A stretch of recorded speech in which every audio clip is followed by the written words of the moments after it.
Hello students, last class में हमने NEET के कुछ प्रॉब्लम सॉल्व की थी जो पहले हमारे काफ़ी एग्जाम्स में जो आई हुई है।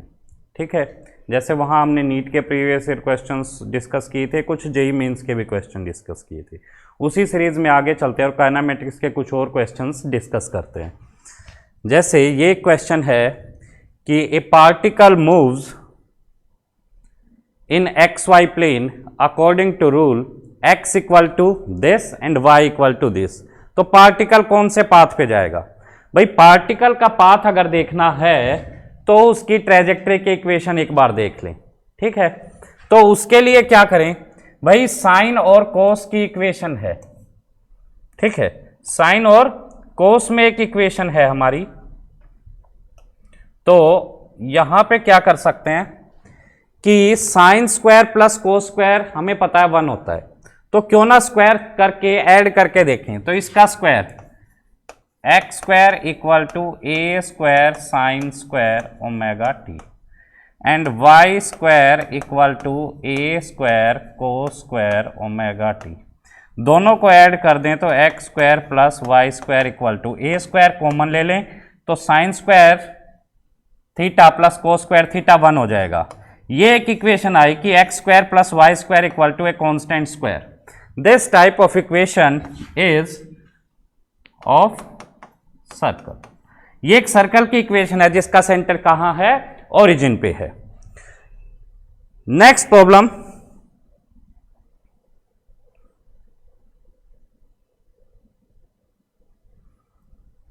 ये क्वेश्चन देखें। When an object is shot from the bottom of a long smooth incline plane, एक स्मूथ इंक्लाइन प्लेन है और उसके बॉटम से शॉर्ट कर दिया प्लेन के अलोंग। जैसे ये हमारा इंक्लाइन प्लेन है तो यहां से ऑब्जेक्ट को इस डायरेक्शन में शॉर्ट किया और पहले कब? जब इंक्लाइन प्लेन 60 डिग्री पे है। ठीक है, फिर सेकंड केस में इंक्लाइन प्लेन का एंगल 30 डिग्री कर दिया और अब फिर से उसे शॉर्ट किया सेम वेलोसिटी से। क्वेश्चन में दिया सेम वेलोसिटी से। पहले केस में पार्टिकल x1 डिस्टेंस तक गया, दूसरे केस में पार्टिकल x2 डिस्टेंस तक गया। अब दूसरा केस ये हो जाएगा हमारा, इसमें पार्टिकल यहां x2 तक आया, इसमें x1 तक आया। पार्टिकल को v वेलोसिटी से अगर शॉर्ट किया तो यहां भी v वेलोसिटी से ही किया। फाइनल वेलोसिटी अगर देखें तो 0। इनिशियल वेलोसिटी मान लिया u, इस केस में भी u। अब एक्सीलरेशन की अगर बात करें तो इंक्लाइन प्लेन के अलोंग एक्सीलरेशन क्या होगी? That is sine component of g। तो g इस केस में कितनी हो जाएगी? g साइन 30 और इस केस में कितनी हो जाएगी? That is g sine 60। Constant acceleration है दोनों केस में, तो हम इक्वेशन ऑफ मोशन यूज कर सकते हैं। इक्वेशन ऑफ मोशन लेके चलें तो यहां फाइनल वेलोसिटी स्क्वायर है ना माइनस इनिशियल वेलोसिटी स्क्वायर। अब यहां ये डायरेक्शन मैं पॉजिटिव ले रहा हूं दोनों केस में और ये डायरेक्शन नेगेटिव, तो इनिशियल वेलोसिटी पॉजिटिव आई और एक्सीलरेशन अब नेगेटिव हो जाएगी और डिस्प्लेसमेंट भी पॉजिटिव। इस केस में क्या हो जाएगा? इस केस में इक्वेशन आएगी, 0 लिखने की जरूरत नहीं है, minus u square equal to 2 into minus g sine 60 x1। दोनों का रेशियो ले ले तो माइनस यू स्क्वायर से कैंसल आउट, 2 से 2 कैंसल आउट, इससे माइनस जी कैंसल आउट। तो यहां आया 1 is equal to g sine 30 by g sine 60 into x2 by x1। हमें चाहिए क्या? x1 by x2। तो x1 x2 का इधर ले जाओ तो यहां से क्या आएगा? x1 by x2 is equal to, g तो खैर कैंसिल कर दिया था हमने, साइन 30 इज 1 बाय 2। ठीक है, एंड साइन 60 की वैल्यू कितनी हो जाएगी? √3/2। 2 से 2 कैंसल आउट, रिजल्ट इज 1/√3। तो आंसर आया हमारा 1/√3। √3। तो इस तरह से ये डिस्टेंस का रेशियो हम कैलकुलेट कर सकते हैं। नेक्स्ट क्वेश्चन पे आ जाएं।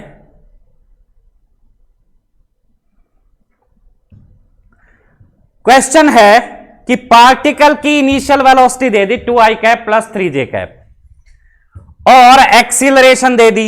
एक्सीलरेशन में देखो 0.3i cap plus 0.2j cap, ये एक्सीलरेशन कांस्टेंट गिवन है, यानी इक्वेशन ऑफ मोशन यूज की जा सकती है। सबसे बड़ी चीज जो यहां पे ध्यान देने की वो कि कांस्टेंट एक्सीलरेशन के लिए इक्वेशन ऑफ मोशन यूज होंगी, वेरिएबल के लिए नहीं होंगी। तो हमने सबसे पहले चेक किया कि एक्सीलरेशन कांस्टेंट है या नहीं, कांस्टेंट है।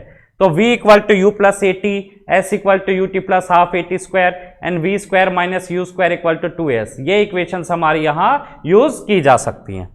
अब ये देखो, फाइंड करना है magnitude of velocity after 10 second. 10 second के बाद वेलोसिटी बतानी है। v vector is u vector plus a vector into t। तो v vector is, u vector is what? u vector is 2i cap plus 3j cap. a vector is what? a vector is 0.3i cap plus 0.2j cap into time, that is 10 second. 2i cap plus 0.3 into 10, 3, तो 3i cap plus 2i cap that is 5i cap. 3j cap plus 0.2 into 10, 2, तो 2 plus 3 5j cap. भाई velocity तो ये आ गई, अब magnitude पूछा है। Magnitude क्या हो जाएगा? वेलोसिटी का magnitude is √5 square plus 5 square. ये कितना आया? 5 स्क्वायर बाहर ले लो, रूट से बाहर आएगा 5 √2। सीधे भी ध्यान रखो कि अगर इक्वल मैग्नीट्यूड है तो मैग्नीट्यूड टाइम्स √2। Next question. अब नेक्स्ट क्वेश्चन देखना बेटा। नेक्स्ट क्वेश्चन में एक चीज देखोगे कि क्वेश्चन की स्टेटमेंट देखो, particle has initial velocity this 3i cap plus 4j cap, acceleration this, speed बता दो इतने टाइम के बाद। पिछले क्वेश्चन को देखना, 2012 का क्वेश्चन है और सिर्फ v की और a की वैल्यू चेंज की है, बाकी पूरी स्टेटमेंट बिल्कुल सेम है। यहां दोनों में देखो पूरी स्टेटमेंट बिल्कुल सेम है, बस थोड़ा सा डाटा चेंज किया है। तो यहां से तुम देख सकते हो कि नीट में तुम्हारे क्वेश्चंस रिपीट होते हैं। नीट में तुम अगर ये पिछले साल के सारे क्वेश्चन कर जाओ तो तुम्हें काफी सारे कंसेप्ट वहां पे ऐसे लगेंगे कि जैसे ये पहले मैंने किए हुए हैं, क्वेश्चंस बिल्कुल देखे हुए मिलेंगे तुम्हें। तो यहां इस केस में भी क्या करोगे भाई? v equal to u plus a t. ये सारे क्वेश्चंस अगर प्रैक्टिस करते गए तुम लोग साथ में तो बहुत बढ़िया प्रिपरेशन हो जाएगी तुम्हारी नीट के लिए। तो v इक्वल टू 3i cap plus 4j cap plus 0.4i cap plus 0.3j cap into time, that is 10 second.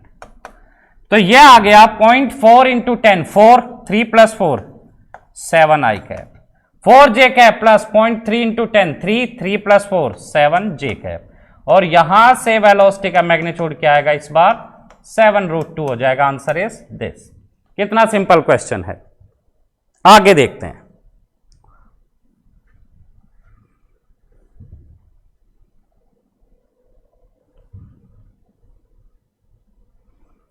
भाई इस क्वेश्चन में देखो, the speed of a swimmer, the speed of a swimmer in still water is 20 metre per second. River flow की speed है 10 metre per second और किधर जा रही है? ईस्ट की तरफ। सबसे पहले डायरेक्शंस बना लो, ईस्ट, वेस्ट, नॉर्थ, साउथ बना लो। तो रिवर इस डायरेक्शन में फ्लो कर रही है। Man is standing on the south bank, man इस पोजीशन पे है and wishes to cross the river along the shortest path. Shortest path के अलोंग जाना है, यानी बिल्कुल अपोजिट पॉइंट पे वो जाना चाह रहा है। तो कह रहा है कि at which angle, at the angle at which he should make his strokes with respect to north is given by. North से कितने एंगल पे उसको चलना चाहिए? भाई ये देखो कि रिवर ले लें,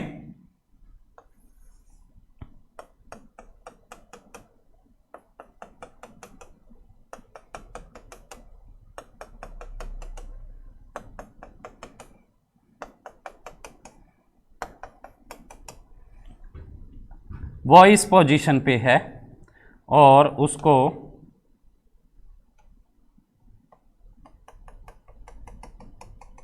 इस पॉइंट पे जाना है, ठीक है, उसको इस पॉइंट पे जाना है। तो इस पॉइंट पे जाना है तो रिवर उसको इधर लेके जाने की कोशिश करेगी, तो वो अपनी वेलोसिटी इस डायरेक्शन में रखेगा, यानी स्ट्रोक इधर रखेगा, उसको कोई मतलब नहीं वो किधर जा रहा है, वो लेकिन इस डायरेक्शन में जाने की कोशिश करेगा ताकि रिवर फ्लो को एडजस्ट कर सके, कि रिवर उसको जितना इधर ले जाने की कोशिश करे उसकी वेलोसिटी का जो इधर कंपोनेंट है वो उसको इधर इतना ही लेके जाए, या इस डायरेक्शन में नेट वेलोसिटी 0 हो जाए। अब नॉर्थ से एंगल लेना है, नॉर्थ से ये एंगल ले लिया थीटा, स्विमर की वेलोसिटी vs, इधर कंपोनेंट आ गया vs कोस थीटा और इधर आ गया vs साइन थीटा, और रिवर फ्लो इधर है। भाई इस डायरेक्शन में डिस्प्लेसमेंट ही ना हो तो उसके लिए इस डायरेक्शन में वेलोसिटी 0 होनी चाहिए, यानी ये कंपोनेंट इससे बैलेंस हो जाना चाहिए। So we can write VR equal to vs sine theta, VR is what 10 20 sine theta, तो 2 इधर लाओगे 1/2 equal to sine theta, then theta is 30 degree, यानी 30 डिग्री नॉर्थ से किधर, वेस्ट की तरफ। तो इसको इस तरह से लिख सकते हैं 30 डिग्री वेस्ट ऑफ नॉर्थ, और नॉर्थ टर्म उसने पहले ही मेंशन कर दी कि किससे, नॉर्थ से लेना है, तो ये उसको आंसर में लिखने की जरूरत नहीं पड़ी, तो उसने सीधा लिख दिया 30 डिग्री वेस्ट, और तो तुम्हारा आंसर क्या हो गया, it is 30 degree west. Clear है?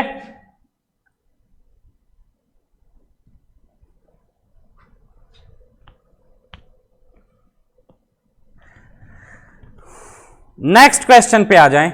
एक प्रोजेक्टाइल है, उसको सरफेस से फायर किया, स्टेटमेंट बिल्कुल अच्छी तरह पढ़ो, एक एक वर्ड पे फोकस करो। क्या नीट तुमसे बहुत टफ क्वेश्चन नहीं पूछेगा, लेकिन क्वेश्चन में थोड़ा सा उलझाने की कोशिश करेगा। स्टेटमेंट को अच्छे से पकड़ो और फिर एक बढ़िया डायग्राम बनाओ, वहां से सारी चीजें तुम्हारी क्लियर हो जाएंगी। स्टार्टिंग में जब प्रैक्टिस करे उस टाइम पे स्पीड पे ध्यान मत दो, उस टाइम पे बस सिली मिस्टेक्स अवॉइड करो। जब सिली मिस्टेक्स अवॉइड हो जाएंगी, माइंड में पिक्चर बननी शुरू हो जाएगी क्वेश्चंस की, तो अपने आप सारी चीजें अच्छी हो जाएंगी।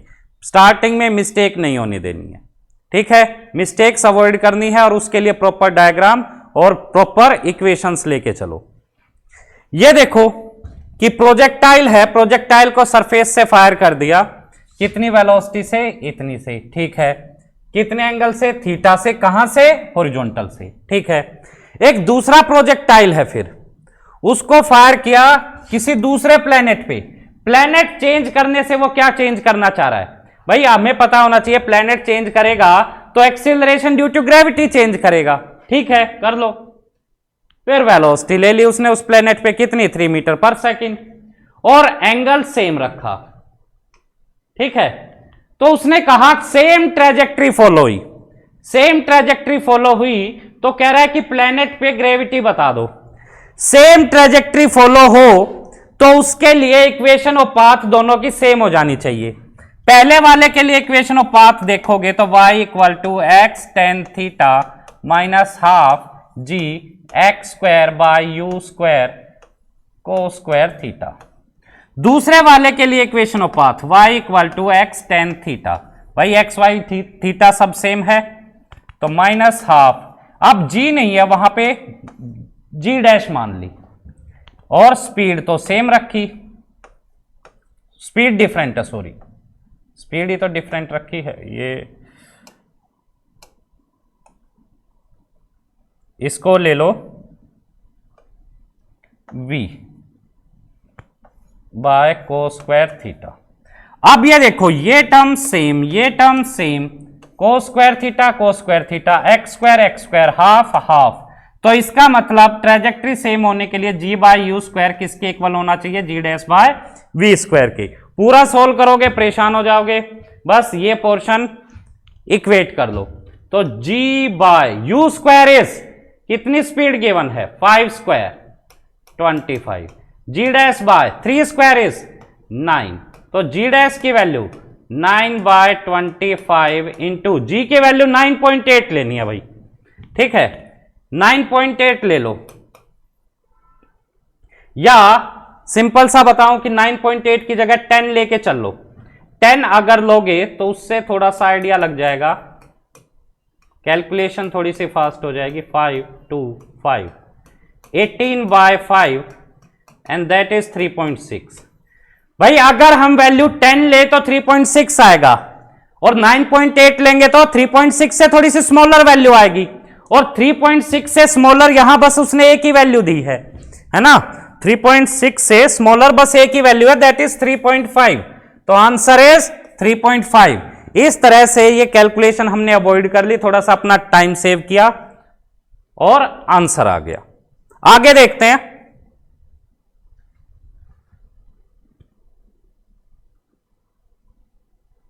भाई इस क्वेश्चन में देखें कि वेलोसिटी प्रोजेक्टाइल की दे दी इनिशियल पॉइंट पे कितनी, 2i cap plus 3j cap. Its velocity at point b is, भाई अगर तुमने काइनेमेटिक्स की सेकंड वीडियो देखी हो तो उसमें मैंने बताया था कि ये अगर थीटा एंगल पे जाएगा तो यहां थीटा पे ही वापस आएगा, तो यहां से इधर का पाथ और इधर का पाथ आइडेंटिकल रहेगा। तो यहां अगर ये v वेलोसिटी से जाएगा, वेलोसिटी v से ही इधर आएगा। अब हॉरिजॉन्टल कंपोनेंट यहां और यहां तो सेम डायरेक्शन में हो गए, मैग्नीट्यूड सेम रहेगा, स्पीड सेम रहेगी, है ना, डायरेक्शन तो चेंज होगी। अब हॉरिजॉन्टल कंपोनेंट तो इधर आ गए, लेकिन इसका वर्टिकल कंपोनेंट इधर और इसका इधर आएगा, यानी हॉरिजॉन्टल कंपोनेंट तो जो पहले था वही रहेगा, लेकिन वर्टिकल की डायरेक्शन चेंज होगी। वर्टिकल पहले अगर 3j कैप था तो अब वो अपोजिट डायरेक्शन में गया, तो क्या हो जाएगा, -3j कैप।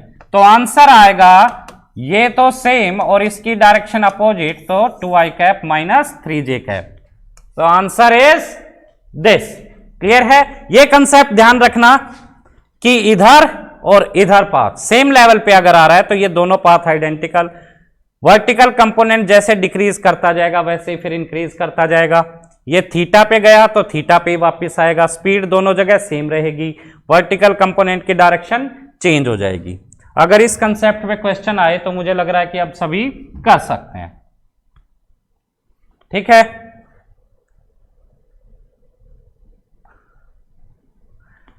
नीट के लिए सबसे बढ़िया चीज क्या है कि अपना कंसेप्ट पढ़ो और उस पर क्वेश्चन प्रैक्टिस करते जाओ, और क्वेश्चन बहुत हाई लेवल के ना उठा के वैसे क्वेश्चन उठाओ जैसे नीट तुमसे पूछना चाह रहा है।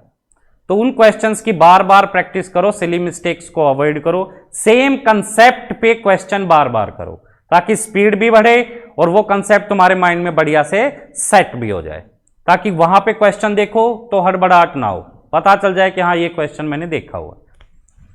अब ये देखो, the horizontal range and maximum height of a projectile are equal. ये कंसेप्ट भी तुम्हें बताया था कि maximum height by horizontal range किसके इक्वल होता है, tan θ/4 के इक्वल होता है ना। हमने ये रिजल्ट ड्राइव भी किया था, क्लास में भी देखा था, फिर वीडियो में भी था। तो h/r इज tan θ/4। तो ये दोनों अब इक्वल बोल दिए उसने कि h और r इक्वल हैं। इक्वल हैं तो ये रेशियो क्या हो गया, 1, 4 इधर ले आओ, tan θ is 4, theta is tan inverse 4। Formulas को कभी भी रटने की कोशिश मत करना, फॉर्मूलाज अपने पेपर पे साइड में रखो। उन फॉर्मूलाज को जब बार बार यूज करोगे तो अपने आप तुम्हारे माइंड में आ जाएंगे।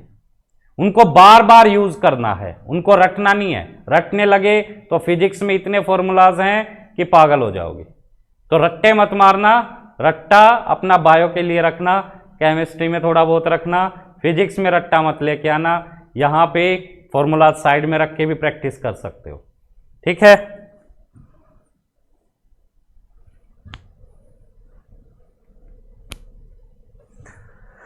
हाँ जी, नेक्स्ट क्वेश्चन है, a missile is fired for maximum range.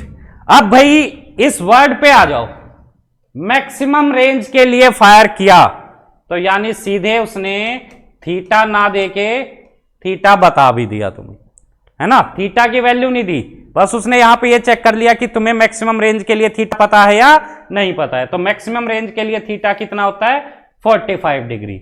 Initial velocity कितनी है? Initial velocity is 20 metre per second. जी की वैल्यू तुम्हें गिवन है, दैट इज 10। तो अब रेंज पूछ रहा है, भाई रेंज का फॉर्मूला लो, u square sine 2 theta by G, है ना। तो रेंज आ गई साइन 2 इंटू 40, साइन 90 इज 1, तो u square 20 square into 1 by 10, 400 by 10 that is 40। Simple, ठीक है। आगे देखते हैं।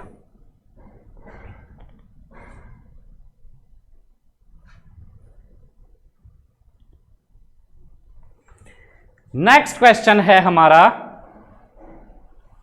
कि projectile is fired eight an angle of 45 degree with horizontal. देखो इस क्वेश्चन में क्या किया उसने, पिछले क्वेश्चन में एंगल नहीं दिया, सीधे मैक्सिमम रेंज बोल दिया।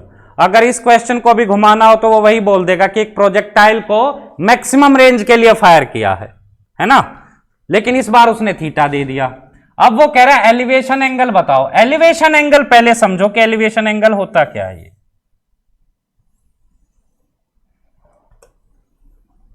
ये अगर एक प्रोजेक्टाइल है, फायर तो किया इसको कितने एंगल से? थीटा से। लेकिन एंगल ऑफ एलिवेशन क्या है कि अगर कोई पॉइंट है, अगर यही पॉइंट ले लें, हाईएस्ट पॉइंट पे ही बात करें, तो जो हमारा पॉइंट है उस पॉइंट को किसके रिस्पेक्ट में पूछा है? As seen from the point of projection. तो जिसके रिस्पेक्ट में पूछा है उससे सीधे ज्वाइन कर दो।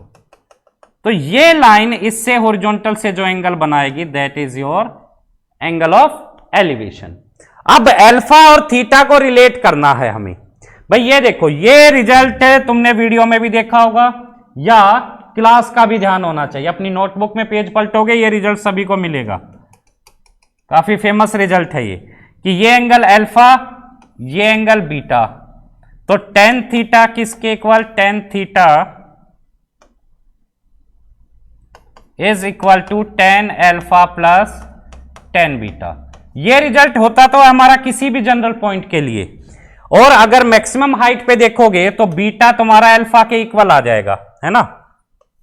ये r/2, ये r/2, ये कॉमन, तो ये दोनों एंगल बराबर। तो टेन थीटा आ गया तुम्हारा 2 टेन अल्फा के इक्वल। और थीटा दिया है 45, टेन 45 हो गया 1। तो यहां से टेन अल्फा किसके इक्वल आया बेटा? Tan alpha is 1/2, then alpha is simply tan inverse 1/2।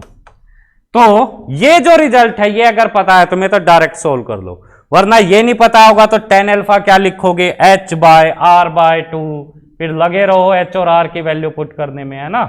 तो वो तुम्हारा 1 आध मिनट और एक्स्ट्रा जाएगा। तो ये रिजल्ट है। ये रिजल्ट भी अपने जो नोट्स बनाए हैं नोट्स में साइड में लिखो।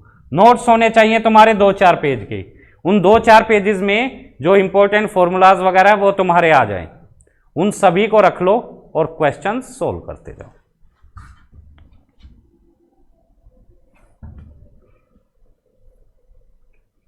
नेक्स्ट क्वेश्चन है the speed of a projectile at its maximum height is half of its initial speed. Angle of projection बताओ। डायग्राम जरूर बनाना है सभी क्वेश्चन में। डायग्राम बनाते ही क्वेश्चन क्लियर। ये तो वैसे इजी है कि यहां से प्रोजेक्ट किया u स्पीड से, यहां ये एंगल थीटा, तो हॉरिजॉन्टल कंपोनेंट है u cos theta. Maximum height पे बचेगा ही हॉरिजॉन्टल कंपोनेंट, वर्टिकल डायरेक्शन में तो वेलोसिटी क्या हो जाएगी? 0। और ये कंपोनेंट कितना है? u cos theta. अब उसने कहा u cos थीटा किसके इक्वल है? मैक्सिमम हाइट पे इनिशियल की हाफ हो जाएगी। तो इनिशियल है u, तो ये u/2 हो गया। u से u cancel out, cos theta 1/2, तो थीटा 60। Answer is a. कितना सिंपल क्वेश्चन है। नेक्स्ट क्वेश्चन देखते हैं।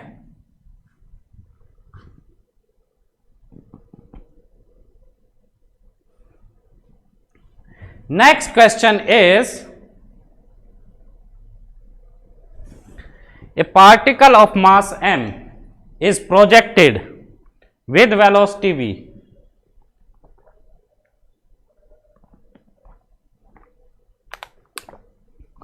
at an angle 45 डिग्री, ठीक है।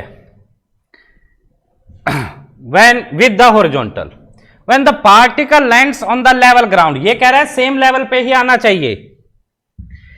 the magnitude of the change in its momentum will be, ये देखो भाई दो तरह से सोल्व कर सकते हो, एक इंपल्स लिख के और एक सीधा इनिशियल और फाइनल वेलोसिटी से। भाई ये देखो कि इनिशियल वेलोसिटी इधर है, थीटा एंगल पे है, ठीक है, ये u। अब इनिशियल वेलोसिटी क्या है, u cos theta I cap plus u sine theta J cap. अब पिछला कंसेप्ट ही मैं फिर लेके आ रहा हूं कि यहां ये जाएगा तो स्पीड तो u ही होगी और एंगल थीटा होगा। तो फाइनल वेलोसिटी अगर लिखोगे, ये इनिशियल वेलोसिटी, तो फाइनल लिखोगे तो हॉरिजॉन्टल कंपोनेंट तो सेम, वर्टिकल की डायरेक्शन चेंज, तो u cos theta I cap minus u sine theta J cap. अब ये देखो चेंज इन वेलोसिटी क्या हो गया, फाइनल माइनस इनिशियल इज, इसमें से ये सब्ट्रैक्ट करोगे तो ये कंपोनेंट तो कैंसिल हो जाएंगे और minus u sine theta J cap, और ये भी माइनस हो जाएगा तो minus 2u sign theta J cap. और इसका मैग्नीट्यूड क्या आएगा, अगर चेंज इन वेलोसिटी देखें तो इसका मैग्नीट्यूड हो जाएगा, ना साइन लेना ना ये लेना, 2u साइन थीटा आ गया। और चेंज इन वेलोसिटी का magnitude into mass is change in momentum का मैग्नीट्यूड, तो ये हो गया simply 2mu sine theta. Theta 45 है तो साइन 45 1/√2, तो रिजल्ट आया √2 इंटू mu, है ना, ये आ गया तुम्हारा। अब ये देखो कि एक तो तरीका ये है, दूसरा तरीका क्या है कि final momentum minus initial momentum is equal to force into time duration, और इस केस में टाइम ड्यूरेशन क्या हो जाएगी, time duration is time of flight. तो अब ये देखो कि फोर्स तो क्या हो गई, अगर सिर्फ मैग्नीट्यूड लिखना है इसका तो क्या लिख सकते हो, फोर्स का मैग्नीट्यूड mg, ये कितना 2u sine theta by g, ये देखो सिंपल हो गया 2mu साइन थीटा, उसके बाद यहां से कैलकुलेशन सेम ही हो गई। तो एक तरीका तो ये था, चेंज इन वेलोसिटी निकालो, मास से मल्टीप्लाई करो और तब आओ। दूसरा तरीका क्या है, चेंज इन मोमेंटम सीधे लिख दो फोर्स इनटू टाइम, भाई फोर्स तो कांस्टेंट है तो पूरे टाइम के लिए सीधा लिख दिया। नेक्स्ट क्वेश्चन,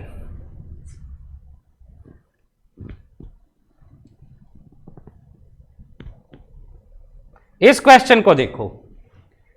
क्वेश्चन में क्या गिवन है कि दो पार्टिकल हैं ए और बी, ठीक है, और यूनिफॉर्म सर्कुलर मोशन में है, uniform circular motion, same speed, उनकी रेडियाई क्या है, सेम है, स्पीड क्या, रेडियाई क्या है, आर ए और आर बी है, और स्पीड क्या है, वी और वी बी है, ठीक है भाई।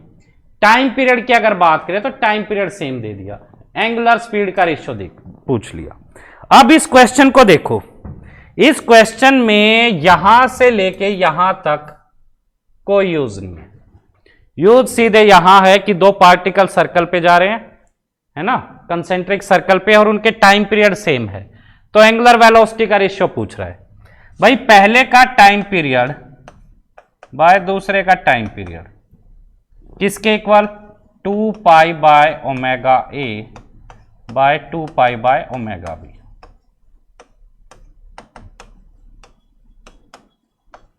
और ये सेम है, ये रेशियो 1, ठीक है, तो ओमेगा ए और ओमेगा बी सेम हो गए तो रेशियो क्या हो गया, 1:1। ये सारा बस तुम्हें परेशान करने के लिए था, कोई यूज नहीं उसका, ठीक है।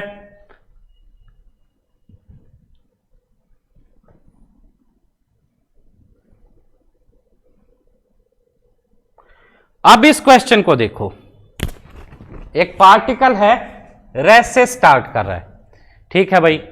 Moves in a circle of radius r radius के सर्कल में जा रहा है, और ये वी नोट वेलोसिटी अटेन कर रहा है nth राउंड में, ठीक है।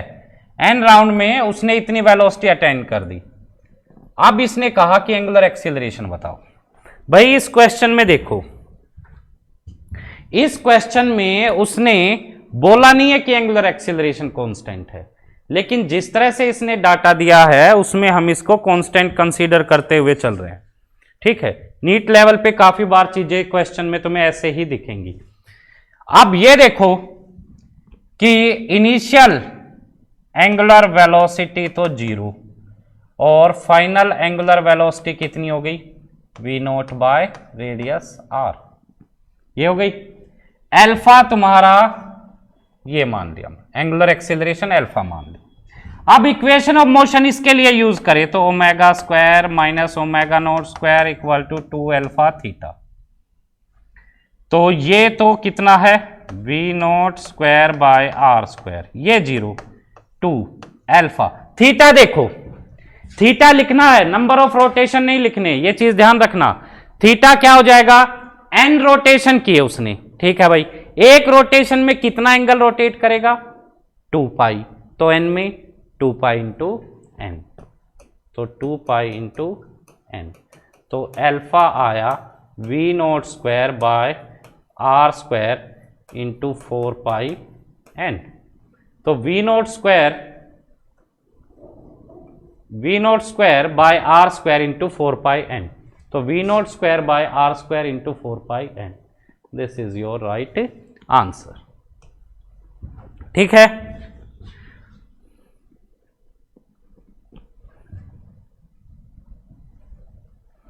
नेक्स्ट क्वेश्चन देखते हैं। नेक्स्ट क्वेश्चन में क्या है बेटा कि इन द गिवन फिगर, इस फिगर में जो एक्सीलरेशन है यहां नेट एक्सीलरेशन, भाई इसका मतलब टेंजेंशियल भी रही होगी और सेंट्रीपिटल भी रही होगी, तब नेट एक्सीलरेशन ए इधर आई, और वो कितनी दे दी, 15 दे दी। कितने एंगल पे है, 30 डिग्री पे है। और इसमें उसने कहा कि जिस सर्कल वेब पे जो वो जा रहा है उसकी रेडियस ये है, तो उसने पूछ लिया स्पीड बताओ, स्पीड बतानी है। अब ये देखो एक्सीलरेशन का जो ये कंपोनेंट है, सेंट्रीपिटल कंपोनेंट है, ये तो v स्क्वायर बाय आर के इक्वल होगा, है ना। ये किसके इक्वल होगा, v स्क्वायर बाय आर के इक्वल होगा। और सेंट्रीपिटल कंपोनेंट क्या हो गया, एक्सीलरेशन इधर है तो इसका इधर कंपोनेंट, जिस तरफ एंगल कोस कंपोनेंट, तो यह आ गया तुम्हारा a cos 30, this is a कोस 30। कोस 30 की वैल्यू √3/2, ये आ गया। r को इधर ले आओ तो v स्क्वायर किसके इक्वल आया, 2.5 इंटू 15 इंटू √3/2, ये स्क्वायर है, ठीक है। अब ये देखो, ये ले लिया मैंने 7.5, थोड़ा सा कैलकुलेशन को सिंपल करें, 2.5 7.5 इज 2.5 इंटू 3, तो 2.5 का स्क्वायर इंटू 3√3, तो 2.5 का स्क्वायर √3 इज 1.7 इंटू 3, 1.7 इंटू 3 क्या हो जाएगा, 1.7 इंटू 3 इज 5.1। v की वैल्यू, v स्क्वायर इसके इक्वल है, तो v किसके इक्वल आया, v तुम्हारा आ गया, v is equal to 2.5 into √5.1, ठीक है भाई। अब ये देखो √5 होता है अराउंड 2.23 के इक्वल, इसको मैं अगर 2.23 ना लूं, थोड़ा सा डाटा कि इस तरह से पूरी कैलकुलेशन ना करनी पड़े, इसको मैं 2.5 ले लूं, अगर मैं इसकी जगह 2.5 लूं तो v की वैल्यू आएगी 6.25 यानी 6.2। ये वैल्यू कब आएगी, जब मैं इसकी जगह पे क्या ले रहा हूं, 2.5 ले रहा हूं, तो 2.5 लूंगा तो ये आंसर आएगा। लेकिन 2.5 से थोड़ी सी कम वैल्यू है, 2.5 से थोड़ी सी कम वैल्यू मैंने ली, तो 6.2 से थोड़ा सा कम आंसर आना चाहिए। तो यानी यहां से अगर देखें तो 6.2, तो ये वैल्यू हो गई, तो ये तो हो नहीं सकता, क्यों? क्योंकि 2.23 की जगह 2.5 ले लिया, तो ये तो होगा नहीं। इससे थोड़ी सी कम वैल्यू तुम्हारी ये आ रही है, तो आंसर इज 5.7। भाई 2 आता तो कितना होता? 5, तो ये आता, लेकिन 2 से ज्यादा है और 2.5 से कम है, तो ना तो 6.2 हो सकता है ना 5 हो सकता है, दोनों के बीच में तुम्हें एक ही डाटा दिया है 5.7। तो इस तरह से तुम अपनी कैलकुलेशन अवॉइड कर सकते हो, और इस तरह की चीजें नीट में बहुत हेल्पफुल हो जाती हैं कि अगर आप थोड़ा सा कैलकुलेशन पार्ट को कम कर लो तो वहां तुम्हें काफी फायदा मिलता है। फिर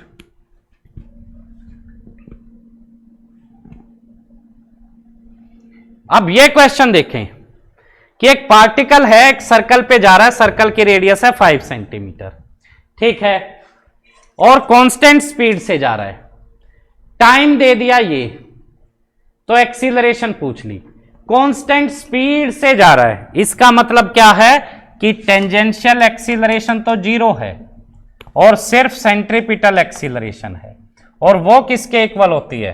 दैट इज v²/r, ठीक है। और इसमें टाइम पीरियड की टर्म में बात कर रहा है, तो टाइम पीरियड होता है 2π/ω, या ओमेगा लिख सकते हैं 2π/t। तो इसकी टर्म में ना लिखे हम ω²r की टर्म में रिजल्ट लिखें, है ना, ये भी लिख सकते हैं और ये भी लिख सकते हैं। ω² क्या हो जाएगा?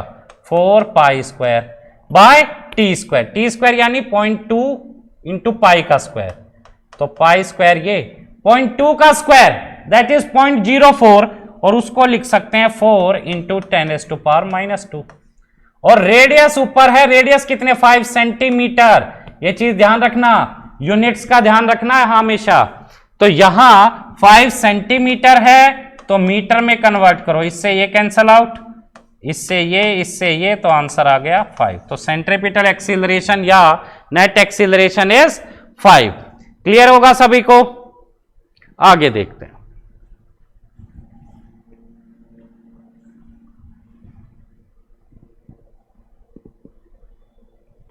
ये हमारा लास्ट क्वेश्चन था बेटा। तो हमने नीट के प्रीवियस पुराने क्वेश्चन सारे डिस्कस कर लिए हैं, सारे कंसेप्ट हमने देख लिए हैं, हमें एक आइडिया लग गया कि नीट में काइनेमेटिक्स से क्वेश्चन किस तरह से पूछे जाते हैं। यहां से हमने देखा कि रिलेटिव मोशन के सिंपल क्वेश्चन थे, उसके बाद प्रोजेक्टाइल में जो सिंपल छोटे छोटे फॉर्मूलाज हैं, यहां वो फॉर्मूलाज यूज कर रहा है, जैसे h/r = tan θ/4, है ना, रेंज 45 पे मैक्सिमम होगी। फिर इक्वेशन ऑफ पाथ अगर पता है, ट्रेजेक्ट्री पता है, y = x tan θ -12 gx² cos² θ, इस तरह की अगर इक्वेशंस पता है, डाटा पता है, तो हमारा क्वेश्चन बहुत जल्दी हो जा रहा है। तो यानी काइनेमेटिक्स में तुम्हें ये चीजें एक पेज पे निकाल के रखनी है और फिर क्वेश्चन से प्रैक्टिस करने हैं, ठीक है बेटा। तो hope you enjoyed this video, bye.